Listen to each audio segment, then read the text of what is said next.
It is my absolute pleasure to be here today to celebrate Canada's Ag Day with all of you. Il fait plaisir d'être ici avec vous aujourd'hui pour célébrer le jour. I'm happy to be here today to celebrate Canada Agriculture Day. Pleased to sponsor this event and be part of an exciting day for Canadian agriculture. First of all, I want to thank FCC for organizing this event and creating this opportunity to celebrate an industry that we are all very proud to be a part of. Merci beaucoup au Financement Agricole Canada. Thanks a lot to FCC for organizing this event. We know the importance of agriculture to this country. We are proud to have been working with farmers for generations to help bring Canadian agriculture to the world. While Canada celebrates its 150th birthday this year, our company is proud to be 160 years strong and growing. What began as a one-man grain trading operation in Kingston, Ontario in 1857, today is Canada's leading agribusiness. So being 10 years older than Canada itself, we see ourselves as being Canada's older sibling, if you will.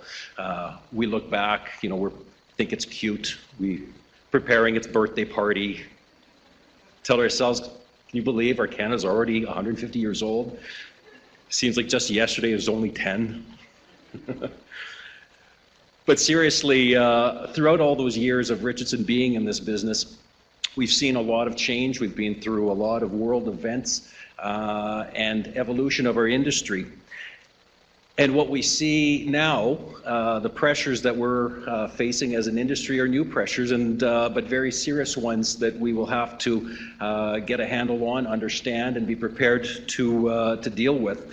And that's a very subtle but real pressure from consumers who want to know where their food comes from, how it's grown, and it's more important than ever for us to be strong advocates and promote Canadian agriculture here at home and around the world. Il est important pour nous tous de démontrer. It is important to show our pride and to promote the benefits of Canadian agriculture.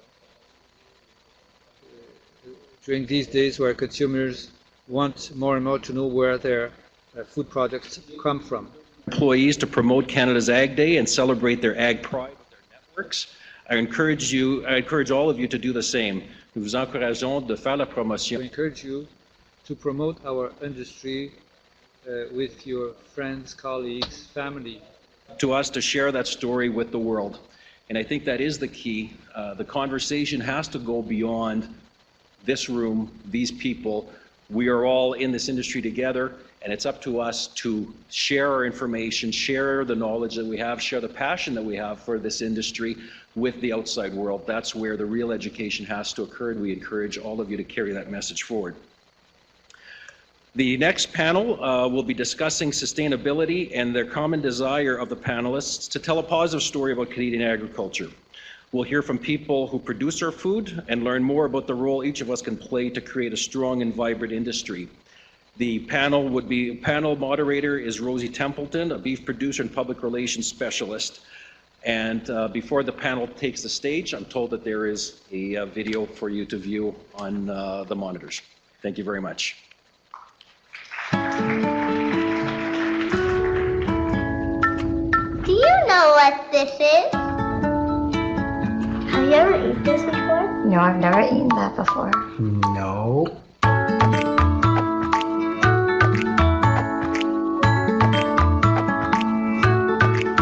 Oh, well, welcome to our paycheck.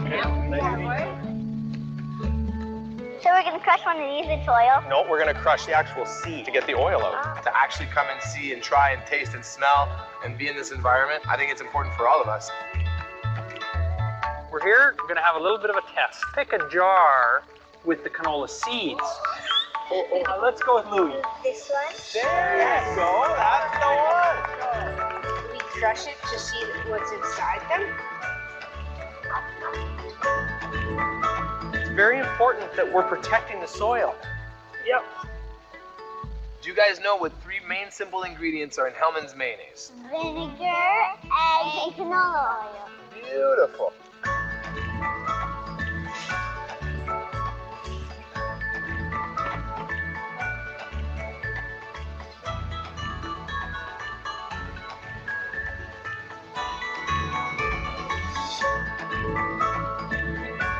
I want to thank you guys. I learned a lot today.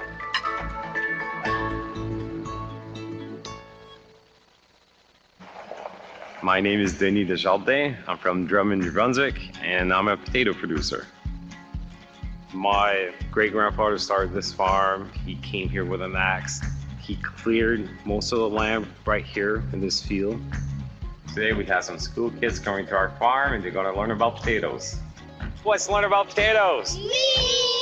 Just follow me and we're going to learn lots today. Awesome, let's go. What is it like to be a potato farmer? It's a lot of fun. Do you ever get bored? No, there's always something to do on a potato farm, every day. Guess how many potatoes we harvest per year? 200,000. Okay. 10 million? It's closer to 36 million pounds of potatoes every year. Do you plant potatoes in this field every year? We don't. We actually put a rotation crop, like oats. Are you going to be a farmer forever? I plan to be. Where is the potato tree? Actually, potatoes, they grow in the ground underneath the plant. That potato will be as big as this one in 2 months from now. Where's the ketchup plant? I'm very lucky to have these deep roots. It's a labor of love. That's the only answer I can come up with. Great food grows in Canada. That's why McDonald's only serves Canadian potatoes.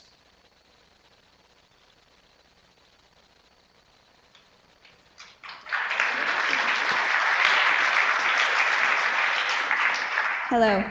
Here we are. All right. So thank you very much, Andrea, for the introduction and great setup of those videos. So as you can see, there were some familiar faces in those videos. We have the poster boys for both McDonald's potato production here and also the Hellmann's mayonnaise, of course, made from canola oil right here in Canada.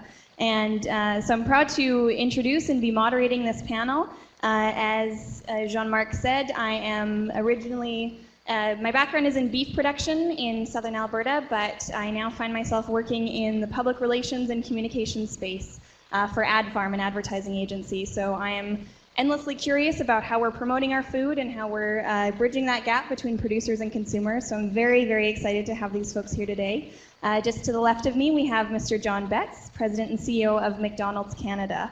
And McDonald's Canada is recently, as I'm sure a lot of you have seen and noticed, taken a different direction with a lot of their marketing and advertising, and they are profiling the Canadian farmer as the hero in a lot of ways, and also taking part in some sustainability initiatives that we'll hear a bit more about.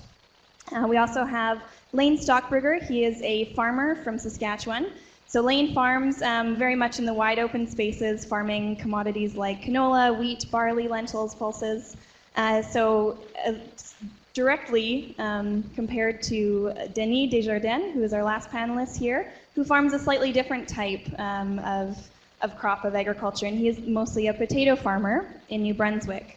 And Denis sells a lot of his potatoes. A lot of them actually end up at McDonald's via McCain's, as well as Frito-Lay for seed potatoes.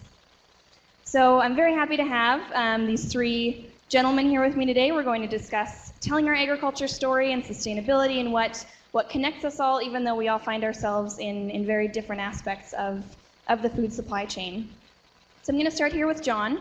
John, in those videos, we saw a very common thread. We saw that people are getting closer or wanting to get closer to Canadian agriculture and the farmer. Why was this a story that McDonald's Canada found it important to tell? Well, Rosie, I think, first of all, good afternoon, everybody. It's great to be here. I think everything for us starts with our guests. And I think today, more than ever, people are very interested in the food they eat, where it comes from, what it's made of, how it's produced, and how the animals or the land are treated through that process. And so I think it's a great opportunity for us to be able to respond directly by engaging the people who do that great work. And that's where our connection with our farmers or our producers really ties in so nicely. And you also talk a bit about sustainability. So taking it all the way back to the producer and initiatives like your Verified Sustainable Beef Initiative, why was that an important area of investment, and how did you work directly with that Canadian producer to arrive at that program?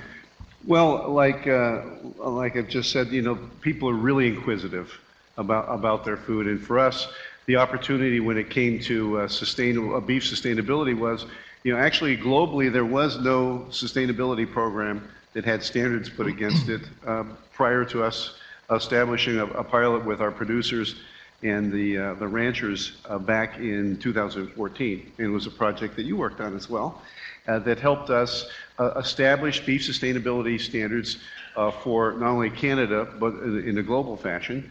And I think what's really important to that is something that I don't know that people are really aware of, that we have great ranchers, we have great farmers. A lot of sustainable procedures and processes are already in place, but it was the opportunity for us to bring the experts together, share knowledge, and find a way to set standards for us globally and here to work with in Canada. It gives folks confidence in the food they eat, and it makes our producers and ranchers produce even better product.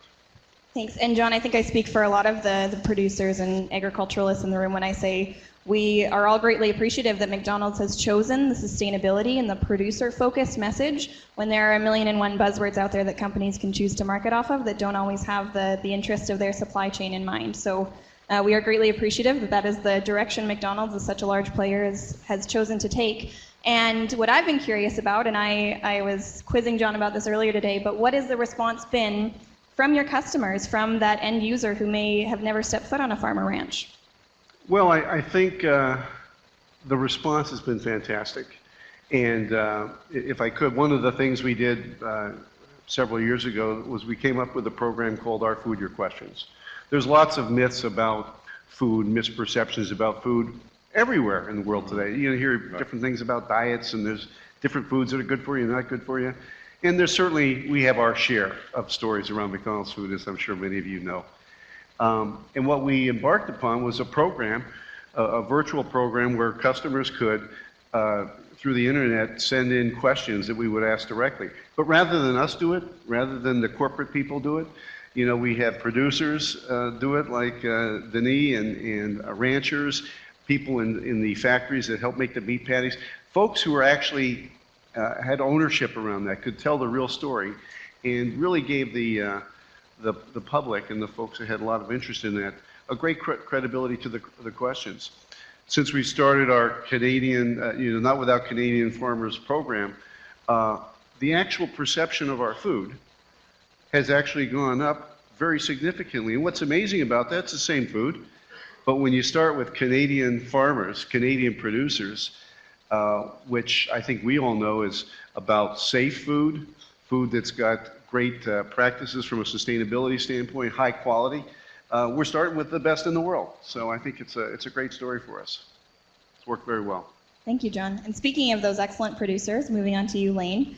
Of course, we all know that connecting with our consumers is important, but something that some of the folks in this room may not know is, especially farming on a larger scale, as you are in farming commodities, you aren't selling directly to a consumer. You're not bringing your canola seed to a farmer's market. You are selling it to a crusher and then to a processor, and it has several steps before it ever reaches a consumer. So you don't get a ton of face time with the actual consumer. Why is it still important to you to share your story with them? That's a very good question, Rosie. And first off, I'd like to give John a hug, because when he talks about these great Canadian farmers, it's that connection, first off, that is so important. And that's truly the longevity. So real quick story, my brother and I started farming together 23 years ago. I was in grade 11, he was in university, and we realized very early that our connection to our kind of longevity and sustainability was going to be through actually understanding where our product goes. And so understanding who that consumer is at the end of the day that is using our product. And if I'm not making some effort to contact and be in touch with them and tell them about some of the good things that Denis and I are doing on our farms and farms right across Canada, then somebody else is going to fill that void. And when there's a void, there can be misconceptions. And it's not all misconceptions, but we do a lot of things in the best way we know how, and we're proud of the things that we do. And so we're proud to share those things. And we believe that the things that we're doing are going to make sure that, just like my great-grandfather when he started farming our land in 1909, that hopefully our children can do the same thing. And it's about that longevity and keeping it going. And it does, yes, it starts with the farmer, but that consumer is so important to what we do, even though I don't have that direct path to them day in, day out. And the same question for you. Hello.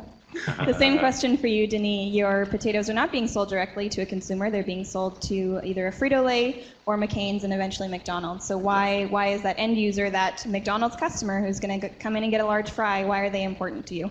Well, thank you very much, and I just want to recognize John as well. Thank you very much for that commercial last summer. That was a great experience. Loved it.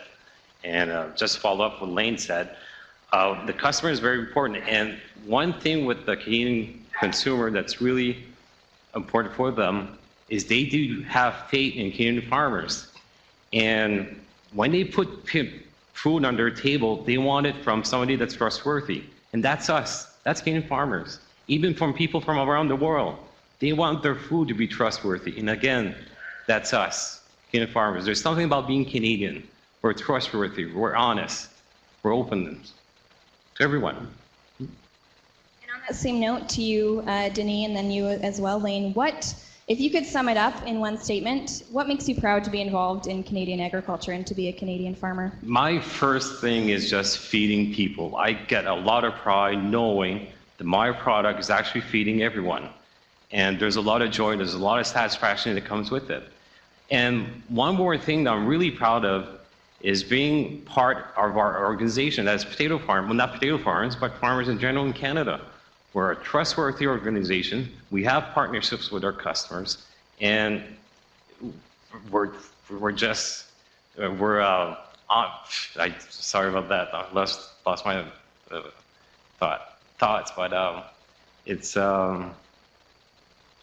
just everything we do. We try to do it as best as we can. If I can just kind of build on what Denis is talking about, I think, everyone in this room wants to be part of something big and to make a difference and to take a stand and really do something. And for me, and I know for Denis it'd be the same, just the short time that we've talked together over the last couple days, that for us is agriculture. And we have that ability in Canada to truly make a difference. And it's very exciting when I've had the opportunity in the past year to travel to different areas of the world, and they love Canadian quality first off, and so they're importing a lot of our production, which is fantastic. And we have that ability by listening to them to actually hear what changes do they want, what's the next thing that's out there for them. And if you take even a story like canola, for example, we created that demand because it was a product that was produced and designed right here in Canada, and now it's distributed around the world. And we're part of such an elaborate value chain that happens, right here in Inglefeld, Saskatchewan, and somewhere in New Brunswick, and everywhere else across the country. And it starts there, and it literally travels around the world. And so, I start to tingle just thinking about that because it means so much to me, and it's so proud to be a part of this huge industry. So I can't put it into words, but that's it. Great. And John made a point earlier about how McDonald's has chosen the sustainability initiative largely because it's something you're already doing on farm in a lot of ways, and it's just not being broadcast out to a larger audience. So if you could explain to us, especially the students in the room, what exactly is sustainability on your farm, and what have you implemented to become more sustainable? So it does sound a little cliche, but for us on our farm, sustainability is the destination, but it's also the journey. And it is truly us working day in, day out. And it's not just on the farm management tactics. That's one huge piece of sustainability, but it's about management sustainability and safety. Because if we don't take care of all of those, buckets, if you want to call them, if we're not looking after all of those things, then we're not going to be profitable, and we're not going to be here for the long haul. And I think someone focused on sustainability in a farm like ourselves, we've got one foot planted, hard in the ground of today, but we've got that other foot that's looking out to the future and saying, where do we need to go? Because we're learning lots of things from looking to the future and where we have to go, but we have to equally look back to our forefathers and what things can we learn from them. And 20 years ago, we started planting shelter belts, just trees along our perimeters of a lot of our fields. And we felt like that is going to be something that helps us from a wind erosion perspective, even just protecting wildlife. It's a place for them. And we're in a very wet cycle right now in Western Canada especially. But we're going to return to some of those dry times. And so we have to be looking for the longer term.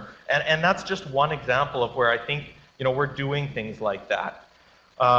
We're also very fortunate from a farm perspective that, we're looking at it from that, we don't have a quarterly stock price. We're not always, we're thinking about today and what we're going to have for tomorrow. So we're making sure that we're profitable today so that we're staying in business, but we're not going to make short-term decisions that are going to jeopardize that future. And I think you're seeing the theme that's coming through from all three of us, frankly, that we want to be here today, or we're here today, and we want to make sure that we're here for tomorrow.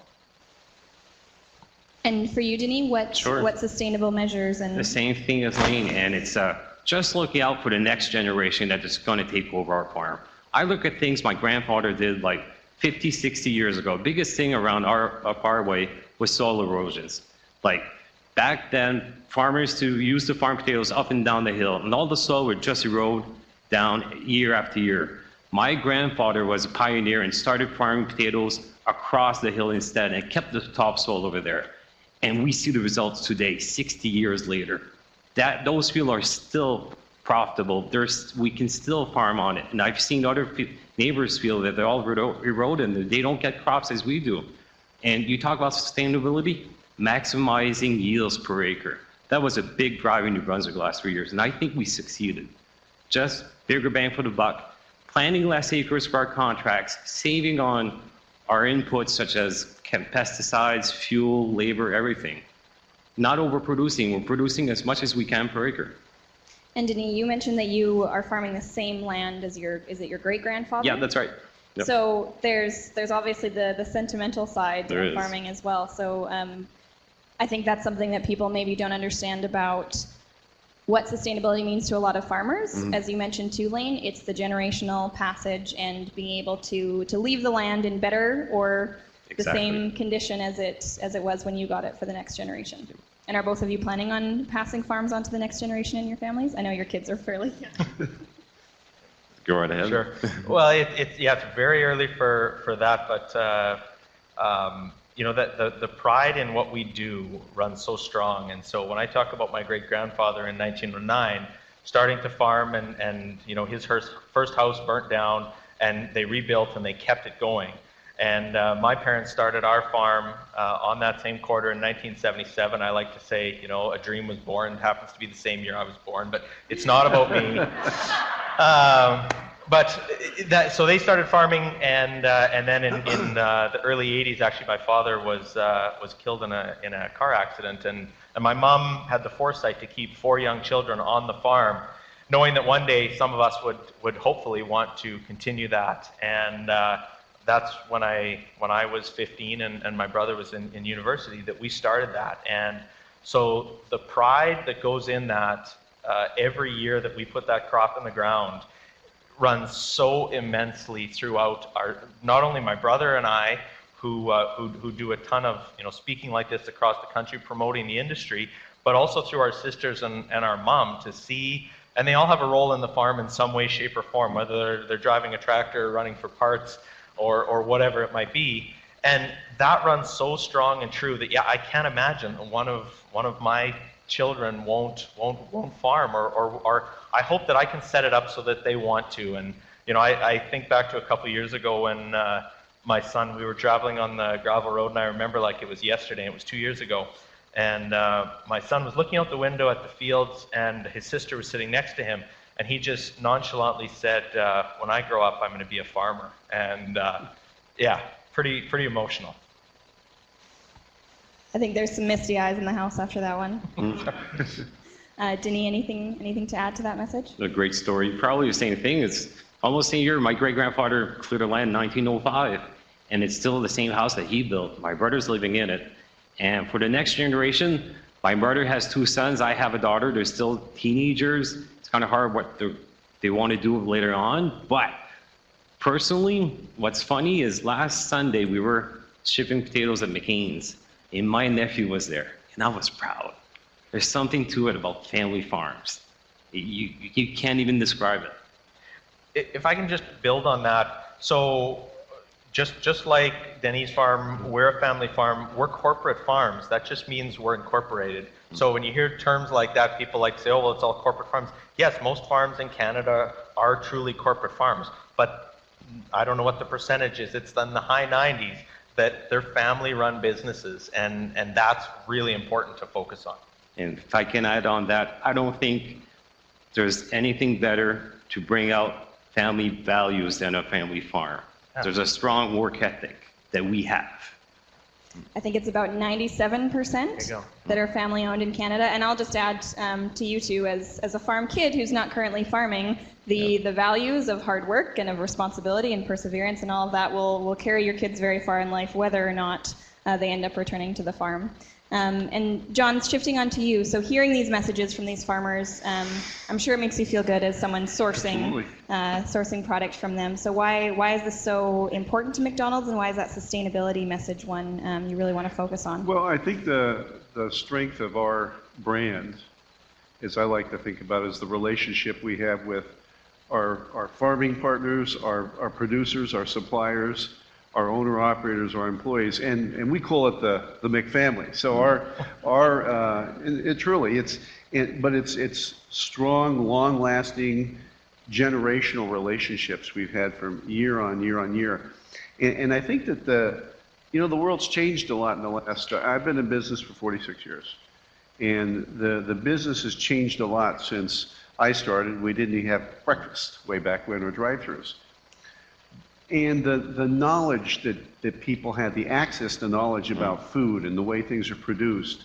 We've moved from a mass production society years ago when I was a kid to a very customizable, very ingredient focused, very particular, my food, my way. And I think that working closely with our partners like this, reaching out and listening to our customers, and trying to meet their needs is something that's essential for brands to continue to grow and get better. Absolutely. And not only the consumer, the one that you're trying to reach, why is it important for you to, as farmers, to be heard by companies like McDonald's and Hellmann's and the ones that are processing or selling your food? So that relationship, it kind of is that similar relationship to understanding what the consumer wants. But we need to understand what our partners are in need of as well. And I think in the past, we've been fortunate enough to say, you know what, if we grow it, they will come kind of thing. And now it's getting much more specialized than that. And the needs are, whether that be driven through consumers down to companies like McDonald's and Hellmann's, or wherever it's coming from, we need to be listening to that and adjusting what it is that we're growing, how we're growing that. And we're at a really cool time in agriculture to be able to, like technology, yes, it's been going crazy for many years, but the evolution of that is just, we're on the crux of something absolutely incredible in terms of really speaking to and listening to what those crops tell us. And it used to be about, getting over more acres, and now it's actually saying, how can we farm by the square inch versus a square mile? Because if the technology is getting there, that we can have adaptive fertilizer that is making sure that we're not overusing and we're using it correctly. So we're increasing those yields, decreasing how much energy production it's taking to do those. And those are all things that the consumer and that our partners want to hear and want to be a part of. So as farmers, we've got to be looking and having those discussions so that we're doing the right things from the get-go. Truly exciting times to be a farmer. It's the only thing I can add to that. Well said. Great point.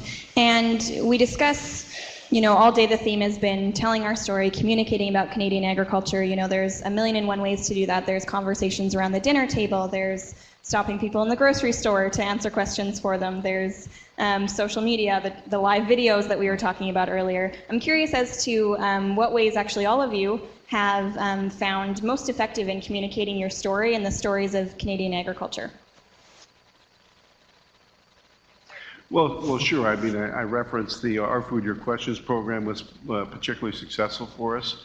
But I think in getting to events like this, being able to partner in this sense and being able to network is one way that I spend a fair amount of time during the year, whether it's universities or business-oriented sessions where you can talk about the subject at hand or broader things that relate back to, in today's case, agriculture and how it partners with business or other things that are important to folks. So networking, I think, is incredibly important. Partnerships like we have with the 4-H clubs of Canada, these kind of things make us better to be able to support efforts that may not be directly related to us, but help get the message out to support youth as they're growing and learning about things that are important to them.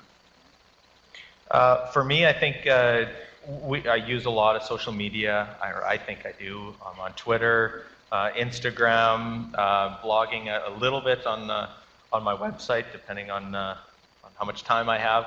But using a lot of those mediums is one thing, but you can't take away some of that face-to-face time as well. And again, that's not always possible to do. But I mentioned I did some international travel, and so being in places like Algeria and Morocco in December, through social media, they knew that we had had a tough year in Western Canada, especially from a harvest perspective. They knew that we had a really wet year. They knew that every location we went to, someone came up to me and said, we saw pictures of combines and snow, and I mean, yeah, we were all posting them. But so they had questions about the quality and would they be able to still buy good Canadian quality this year because of things like that. And so while I'm not expecting or suggesting that everyone travel to Italy to go talk to these people, although I do recommend it, but having the discussion beyond just some of the traumatic things that are happening in agriculture, telling those good things, and that ability to have that face-to-face was really important because it put a lot of people at ease who were nervous about the ability to produce or get our production that they've come to know as being Canadian quality time and time again. So there's no, I guess, I'll just end it with saying there's no one way to simply do it. And I think we have to look at the multiple avenues and that which we're most comfortable with, because we each have different skills that we can draw on for that as well. Yeah. The only thing I can add, geez, you're pretty good. I'm telling the story. Denise going next, first next. No problem. Just to add on it, it's personal relationship with your customers, being honest. Just being honest what's happening on the farm. Farming in Canada, we're always, I wouldn't say at the mercy of the weather, but the weather, it's like you said, it's not consistent. And what's nice is our partners, such as McDonald's and McCain's or Fruit-Lays, they do understand that. So you need to communicate that information to them all the time. What's going on? What kind of crop we're going to get? So they can make their plans as well. If I can just add to that very quickly, is the reason those relationships are so important and why we're intentional about doing those is because every farm in Canada is run as a business. Yes, it's a farm and we love what I do and the passion of it, but we operate it as a business. And I think that's been an evolution over time that is helping us to build those bridges and these relationships with organizations like McDonald's. Is they want to have relationships with organizations that care about their people, about the safety. And those are the things that we hold very true in our hearts. Just to add on that's why we're still in business. That's right. Right? Yep. It's important to make the distinction that you are a business and profit and bottom line matters, but it's also, for a lot of people, it's for several reasons. It's also the emotional side. It's also the pride in it, the tie to it. But at the end of the day, it's a business. And even John, I'm sure you probably feel a little bit the same way about your own business and your own career. And oh no, absolutely. I mean, we've got 90,000 employees and 320 franchisees, and we're as close as we can be. We're a corporation, but we're made up of 300 local businesses operated by our operators, who are the Mr. or Mrs. McDonald's in that community, and it's their relationship with the communities that are important.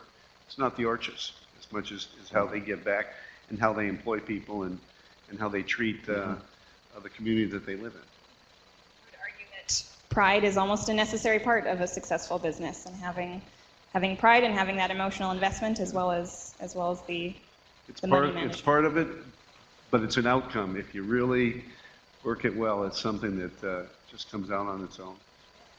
Great point.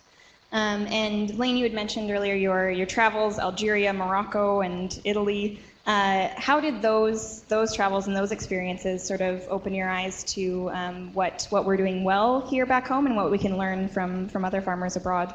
Well, yeah, so the first 2 weeks of December I spent in North Africa and Europe, and talking to not only exporters or importers, sorry, but also other farmers, and hearing about some of the similarities that we face in terms of, you know, non-border challenges, I guess I'll call it. But having those face-to-face relationships, it was important for me as a farmer to hear about issues they have around the transportation of my product that, you know, frankly, once, yes, I have to think about the consumer, but once it leaves and it's gone to a terminal, it kind of is out of my hair. And it really opened up the rest of that side of it, and meaning the exporter that is sending that halfway around the world to then that importer that then is distributing that throughout their country. And many of those countries don't have the infrastructure that we do to get it distributed, and yet the efficiencies were incredible. And, you know, it was very humbling in some of those locations to see how they could do it and be very, very efficient at it. And they've just done that over the course of time. The last thing I'll say is it was important that we had those discussions because, again, back to that, you know, if we build it, they will come or they will buy it. Yes, they've done that to a certain degree, but we have to be open and listening to what they want to see changes to. And that's very, very important, because many times it would be the government that we would be talking to in places in North Africa that would be sharing that information with us. And that was information for us to take back, not only just to farmers, but to farm organizations, so that we can start sharing that message broadly and actually start to see real change happen. And probably that was the most enlightening piece of it, was to actually, you know, be an agent of change, or to start to see that change happen by being able to bring some of that information back to them. So if ever other farmers have the opportunity to participate in those, I would, you know, highly recommend it. It was very much an eye-opening experience, for sure. And John, similarly for you, obviously McDonald's is very global in nature, and Canada probably only accounts for a percentage of your global business. But you've really been trailblazers in this recent campaign in the profiling the Canadian farmer. So what have you learned about the Canadian marketplace, both on the producer and consumer side, from sort of blazing the trail? Well, you know, what I've learned about Canada, I've been here for 9 years. My father lives up here, so I've been coming up here for about 30 years. Canada has among the very best workers, and I think the way that we think about how we work together, how this country is structured, the multicultural nature of it, it makes us a very unique market compared to many other markets around the world. And we get a lot of benchmarking from other countries, from Europe, Asia, and the United States. In fact, I was just in Australia 2 weeks ago to see how they're doing some things down there, and we were in Europe earlier. So we do a lot of the same type of thing from a benchmarking standpoint, trying to understand what's motivating the guests around the world, because the reality is the world is really global, as we call it at McDonald's, right? It's part global, part local. And I think we benefit from, you know, a passion. The way I like to think about Canada is every time we have an Olympics, especially the Winter Olympics, Canada punches over its weight, right? It really is a phenomenal way that the country comes together and really demonstrates that a small country can really be a major force on the national scene, and meant in a very constructive way. And I like to think that our partners here in terms of producers or farmers that are both in Canada and go outside of Canada, and ourselves, that we represent Canada well in that regard. Absolutely. And we're getting to the end of our panel here, but I have a few questions, especially targeted towards the youth in the room. Denis, can you tell me why you've chosen and you are proud to have a career in Canadian agriculture? Probably my biggest reason why is agriculture has become a modern career. Back then, like, the perception of the public is it's difficult, it's hard hours, but it's just something I wanted to do, and it's just what a great time to be a potato producer, just for myself. Especially with the technology we have to work with, modern equipment and modern technology. It's just amazing. And I get great satisfaction just growing crops and feeding everyone. For me, my career's maybe been a little bit different because I've actually had an off-farm employment for most of that time since university, until most recently where I decided to take the full plunge into farming full-time. But every one of the roles that I've had over the last several years has had a connection back to agriculture, from being a beer rep, and I mean there's clearly a barley connection there, to working in advertising and communication for big multinational grain companies, and most recently in the financial sector in agriculture. And so always having that connection back to my roots has frankly what's kept me employed outside of actually being on the farm.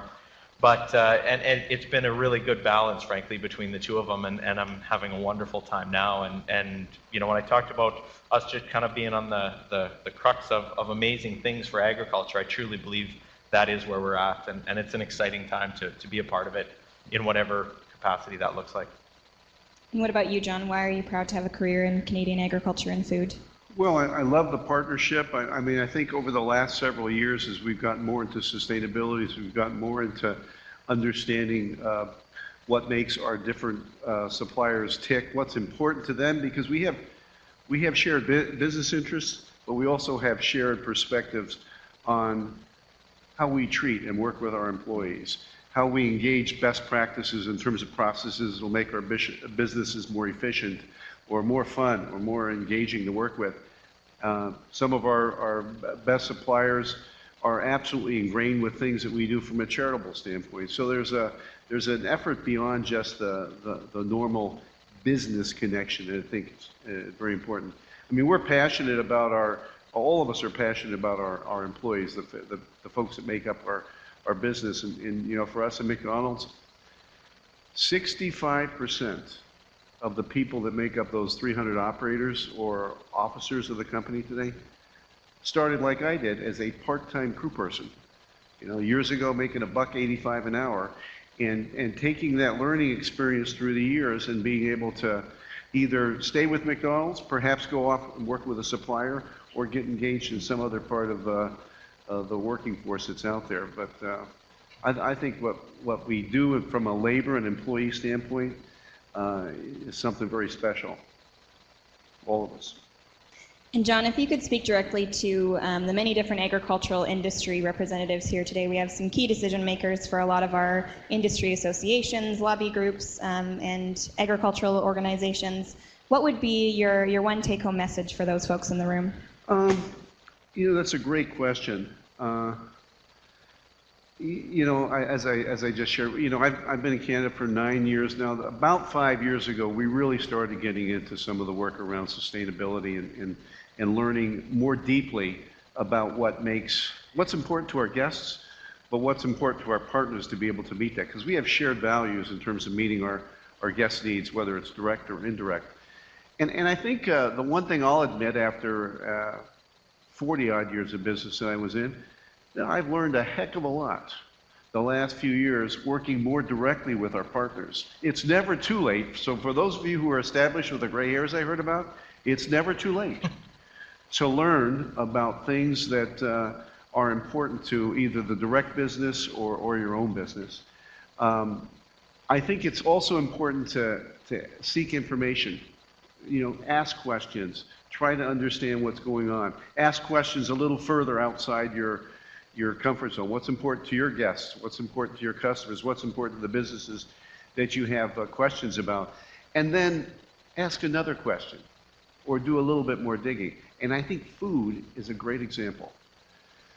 You know, the answers with food are not all one way. They're not all concrete because each of us is different. We have different dietary needs. We have different ways that we function with different likes and dislikes. And I think in the food arena, sometimes, you know, I remember when I was growing up, butter is not good for you. I heard that for 30 years. My father was on that margarine kick forever, and now margarine's not so good for you necessarily. It all depends. But ask questions. Never get bored of asking the questions. And for those of you who are established, talk to the folks around you. The young folks either have a perspective that's absolutely right on or something we can certainly learn from. Great point. And for you, Lane and Denis, a lot of the youth here in this room may be the future of Canada's agriculture landscape. They might be our next scientists and marketers and farmers and those people pushing the industry forward if they choose a career in agriculture. So what's the one thing that you would like each of them to leave here with today? Go first. Well, I think probably what I would say is, actually, I'm not going to ask all of you to consider a role in agriculture. I hope that what we've talked about will engage a few of you, because that'd be wonderful. But I say that with a bit of a grain of salt, because I actually think that where we're going with agriculture, I think many of you may or will be involved in Canadian agriculture in some way, shape, or form, either in Canada or around the world. And it is evolving, and the technology is taking off so crazy that there's going to be a role that when you talk about scientists, whatever it might be, it will come back to a role somewhere that originates from a farm in Canada, I truly believe. So I think you're on for a great future ahead of you, and the fact that you're here at an event like this, kind of learning more about an industry that maybe you hadn't planned on spending the afternoon with. I think it's fantastic to introduce you to that, and we'd love to talk to you more about it if you have further questions. Truly exciting times. My only takeaway home message is farming has become a, what's the word? A modern career. That's it.